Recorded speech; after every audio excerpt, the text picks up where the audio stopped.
Hello and welcome back. I have had very good luck testing Ubuntu-based systems lately, whether as a full install or just running it in a VirtualBox or a live USB stick. And I suspect Ubuntu Studio, what you see here, will be no exception. So this is Ubuntu Studio as of this recording 20.04. This is a long-term support release. You can get more information at ubuntustudio.org. Let's take a look. Now, this was a fairly large download, about 3.5 gigs. Not surprising since this has a lot of audio and visual software that comes installed by default. Now, this has an automatic installer for newbies. You can run this as a custom partition, running custom partitions, or let the installer do this automatically. I've done this both ways. It works pretty good. If you are new to all this, you may or may not have seen this before, but those of you who run Ubuntu based, yeah, this is super easy. So let's get out of that. We'll quit. The task manager here. I gave this allotted about 4 gigs inside the VirtualBox. This is running about 25% memory usage, so not bad at all. It looks like this has the XFCE desktop environment, which is super light. All right, well, let's take a look at this. We have a panel here at the top. The nice thing about XFCE, besides being lightweight, is highly customizable, including adding applets, little launchers to your panel at the top, or if you so choose to, you can add a panel at the bottom if you wanted to. And here I just added some notes if you want to go that route, and you can type in a note, whatever you want, to come back to it later, and it's right here at the top, the little panel applet. We can right click and remove, and that's how you do it. Verify. We'll leave it the way that is. Okay, very good. Now there's 2 ways to access all your software in this type of a desktop environment. You can go to the start button or the launcher, or in XFCE you can right click, go to applications, and everything is lined up nicely here. Let's do it this way. Yeah, let's go this way. Let's go through these one by one real quick here. So web browser file manager, this is I believe Thunar. Yes, super lightweight. Okay, let's go back to applications. All right, let's go to audio production. Now, admittedly, I'm not too much of an audio expert when it comes to systems. Some of these I think I've used. So let's go through these one by one. Audio utilities, nothing there that I've used. Effects, again, this thing is loaded for audio and visual. Instruments, I've not used any of these. MIDI utilities, of course, if you are more into audio, music, or a musician, this should be perfect for you. Mixers and card control. Yep, Pulse Audio. Volume control, I use that quite a bit. Ubuntu Studio Controls. What is that?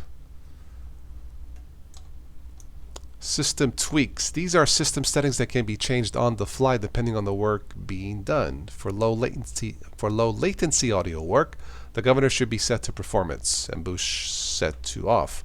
For best battery life, choose on demand or power save. Okay, and some audio setup options here. All right, very good. The panel closed unexpectedly. Now we don't have to send details, and that's to be expected. This is still a beta, so keep that in mind as of this recording. Let's keep moving. Where were we here? So let's see. MIDI utilities. We were down to Ubuntu Studio Controls. Audacity I've used. Brasero I've used. And that's what rings a bell here. Graphic design. Graphic utilities. None of these I have not used. Photography. Darktable I've messed with in the past. And Ristretto Image Viewer. Blender, great 3D renderer if you have a lot of patience. Very powerful tool. Ebook viewer, font manager viewer. The GIMP is installed by default. Very good. Looks like the LibreOffice suite is also installed by default. All excellent tools. Video production. Now these, yeah, Blender I've used. DVD, I believe this is a disc burner, if I'm not mistaken. Of course, Kdenlive, the best Linux video editor out there. OBS Studio is installed by default. Very nice. OpenShot I've used, PTV I've used, Vocal Screen and XF Burn I've used. If I was going to keep this, the only video editor I would use that's always worked for me in the past would be Kdenlive. Accessories, and nothing out of the usual here. Education, of course, LibreOffice, games, just a few Minds and Sudoku, Internet. Of course, Firefox I use, Thunderbird email, and I think at the bottom here is transmission. Let me go a little higher here so you can see this. So yeah, let's go back here. Let's see. Let's go to, where were we here? Lost my spot. Yeah, Internet, so transmission. Okay, very good. Media playback. I'm not sure why Parole Media Player and VLC Media Player are both installed. You really only need the one. In this case, absolutely just go with VLC and forget the rest. It's great for Windows also. Office, of course, the LibreOffice suite. Settings, probably, yep, a whole bunch here as I suspected. Settings Manager. Yep. Categorized, we got personal, hardware. So yeah, very easy to navigate through. And appearance, style, icons. Jeez, a whole bunch. My goodness. But that's good. It's nice to have some choices there. Okay, let's get out of that. All right, let's go back to this again real quick. So we get under settings, a whole bunch. System, yeah. Let's go to software and see what this looks like for the Software Center.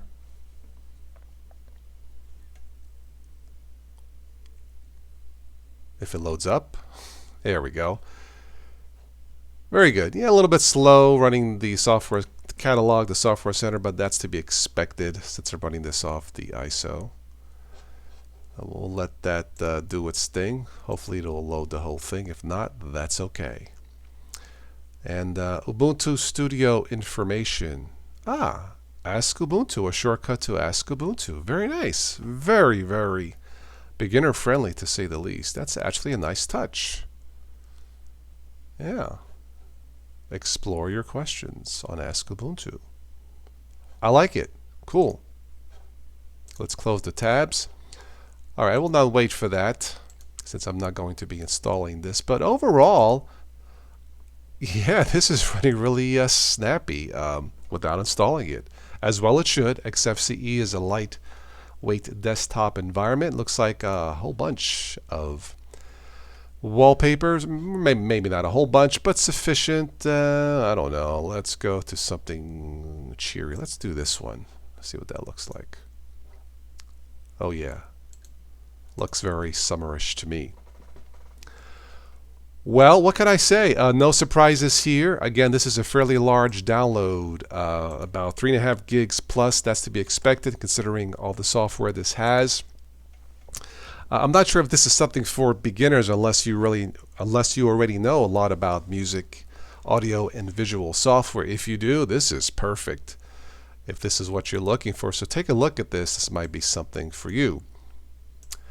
All right, this was nice. I want to thank all of you for your emails. It's great to keep in contact with all of you. I hope you are safe and sound in these trying times. We'll try to get the live shows up and running sometime this year.